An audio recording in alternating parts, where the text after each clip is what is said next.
Hello, আসসালামু আলাইকুম। আমি আসিফ খন্দকার। আজকে আমি আপনাদেরকে দেখাবো কিভাবে আপনারা পেন টুলের সাহায্যে একটি লাভ শেপ তৈরি করতে পারেন।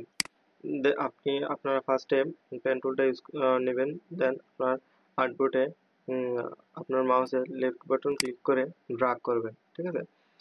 জাস্ট লেফট বাটন চেপে রেখে ড্র্যাগ করবেন এবং অল্টার প্রেস করবেন এবং লেফট বাটনটা চেপে রেখেই আপনার সেকেন্ড যে হ্যান্ডেলটা আছে এই হ্যান্ডেলটা উপরের দিকে উঠাবেন। ঠিক আছে?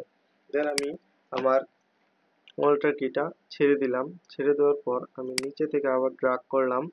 জাস্ট সিম্পলি ড্র্যাগ করলাম এবং অল্টার প্রেস করে আমি আমার সেকেন্ড হ্যান্ডেলটা আবার আমার একটি নির্দিষ্ট প্লেস মতো করে নিলাম। আমার লাভটা দেখতে যাতে সুন্দর হয় এই জন্য আর কি। দেন আমি আমার অল্টার কিটা ছেড়ে দিলাম। ঠিক আছে? অল্টার কিটা ছেড়ে দিয়ে এবং মাউসের লেফট বাটন ছেড়ে দিয়ে আমি আবার আমার অ্যাঙ্করটা যোগ করলাম। ঠিক আছে?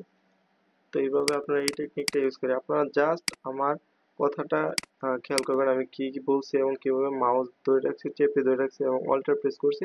এটা খেয়াল করে আপনারা সুন্দর একটি লাভ শেপ তৈরি করতে পারবেন। অনেক টেকনিক ইউজ করে লাভ শেপ তৈরি করেছে। আপনারা এই টেকনিকটা ইউজ করে পেন টুলের সাহায্যে লাভ শেপটা তৈরি করতে পারবেন। আমি জাস্ট পেন টুলের কাজটা দেখাইছি এবং শেপটা শুধু ফর্মালিটি।